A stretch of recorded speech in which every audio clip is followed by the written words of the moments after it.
Hello.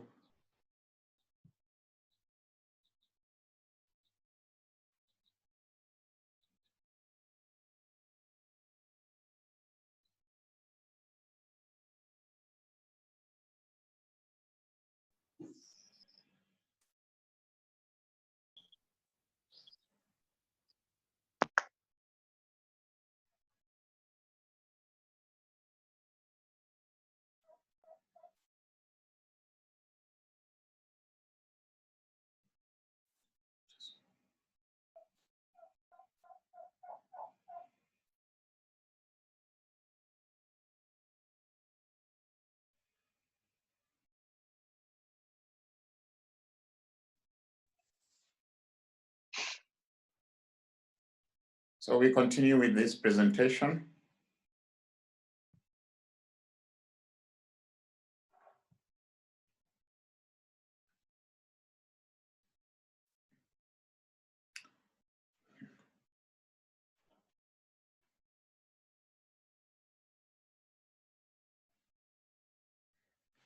So not everybody is back.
So let's continue with this presentation. It's just 7 of you.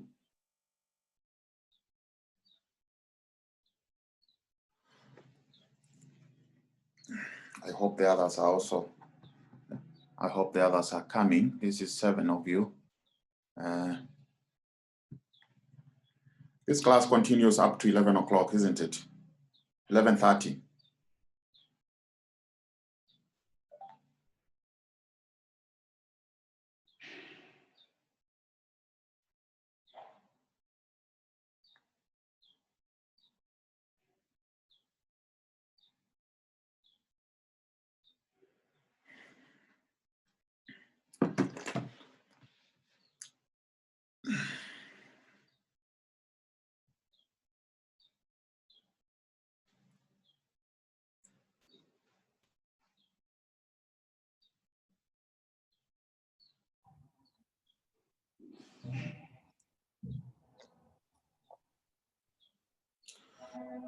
Let's look at bullies and victims. And as we look at bullies and victims, there's a lot in developmental psychology that has been done on bullying at schools. So we have bullies and victims. So bullying is a repeated systematic effort to inflict harm through physical, verbal, or social attack on a weaker person, and then and that weaker person is seen as a victim. So bully victim, then it is as I have said, someone who attacks others and who is attacked as well.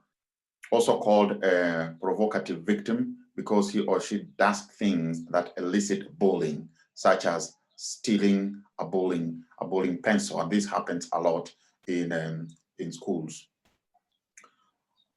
Now, a question that we can ask ourselves is, can bullying be stopped? So the whole school must be involved, not just the identified bullies.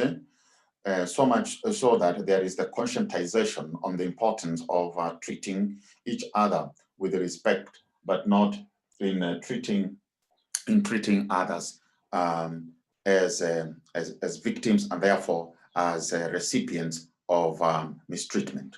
So intervention is more effective in the earlier grades.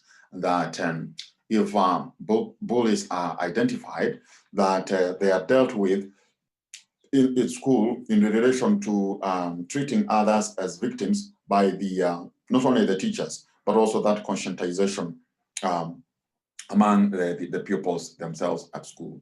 So evaluation is very, very crucial and critical, so that it's the bullies are identified and the victims, and therefore dealt with early enough. Because if it's not dealt with early enough, those who proceed to to secondary schools with that kind of an attitude can be very, very harmful, and especially to the new ones who join the school.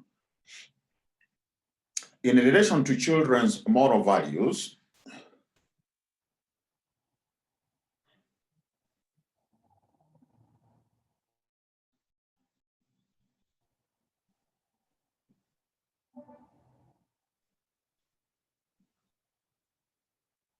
we say in relation to children's moral values, Kohlberg's levels of moral thought. Lawrence Kohlberg describes stages of moral or morality stemming from the 3 levels of moral reasoning, with 2 stages at each of the levels. And of course, again, those who have done umeiweka kwa simu? Unipige. Magdalene, you are not muted yourself.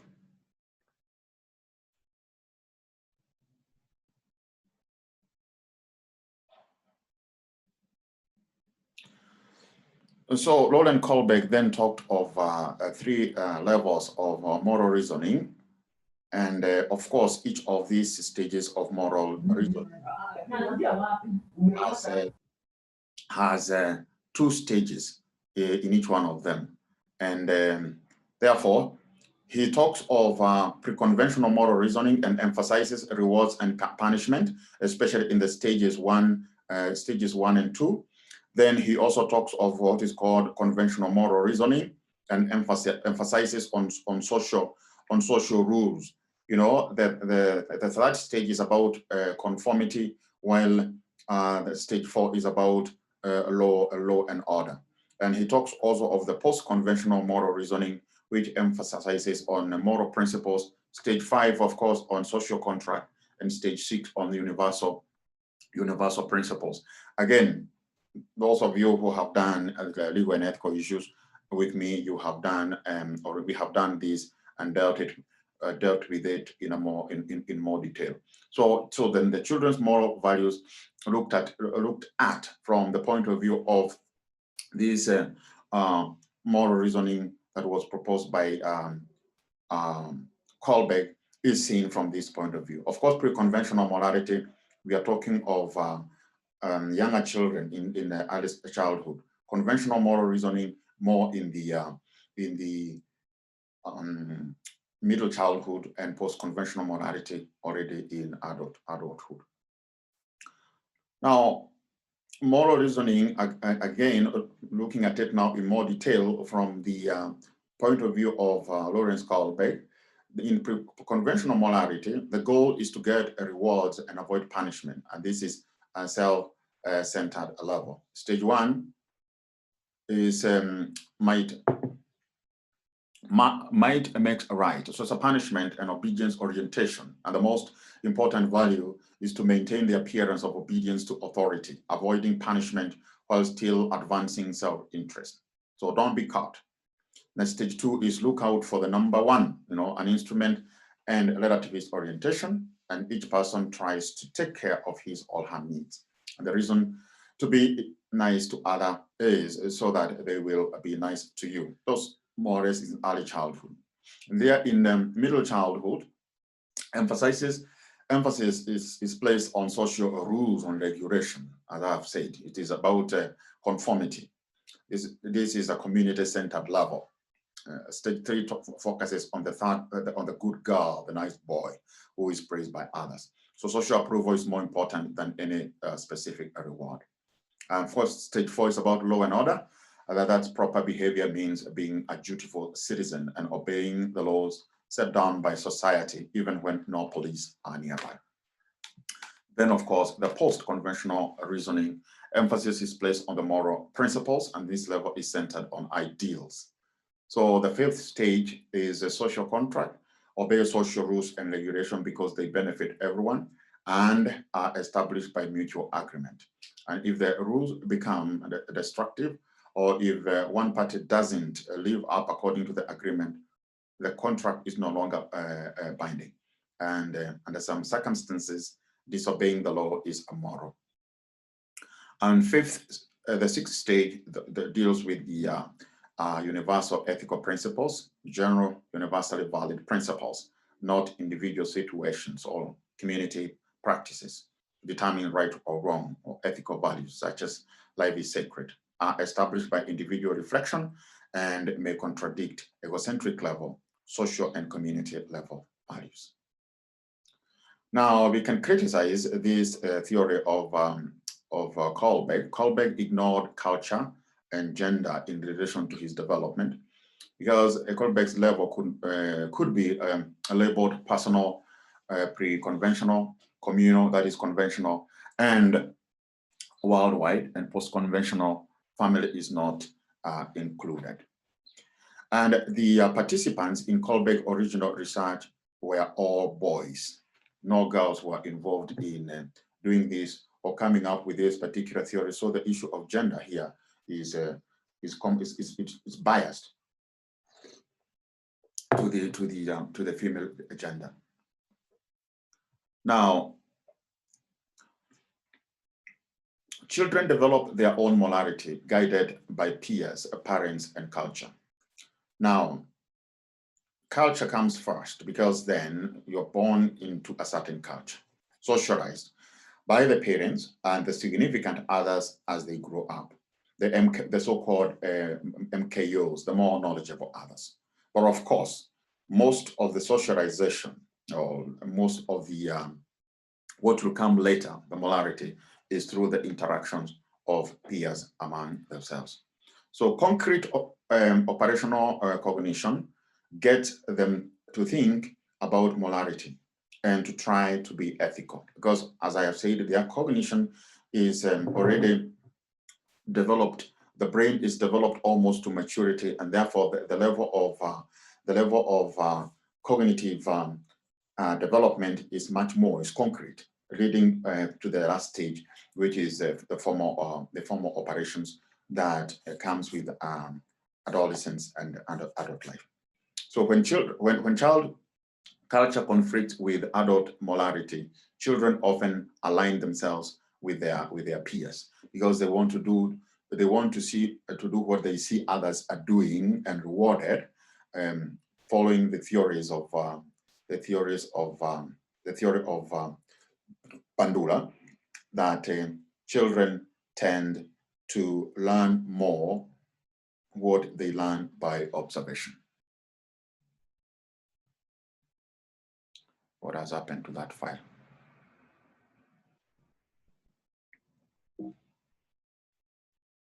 Yeah.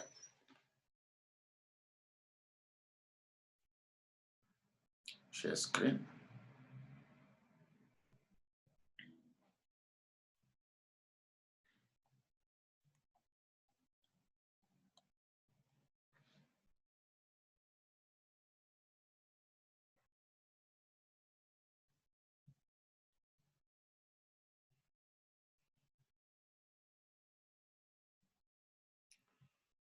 Okay, so this slide brings us now to the close of this psychosocial aspects of a middle child or a child in middle childhood. And the most important thing, as we have gone through this file, is to know that in middle childhood, if you look at it from the point of view of of Piaget, it is a concrete operational stage in terms of cognition. And because this is leading toward the full-blown cognitive development, according to Piaget, that the children, as we are saying here, tend not only to learn from what they are told by they have seen from their parents, but when there is a conflict then between the molarity that is learned or kind of imposed by the parents, they will tend to adhere from what they are seeing or what they hear from their peers live at school, but also from what they watch on the television. Because then imitation through modeling becomes and the norm into which, or the way into which they learn a lot of things by imitation of others. Okay, now let's go back to class, because I want to see whether there are issues that you want to ask on this that I can clarify, after which we conclude. It's almost time, and I want to take the roll call. Yes. Are there issues that you would want to bring up in relation to these psychosocial stages of development, of yes, psychosocial development of a child in the middle childhood?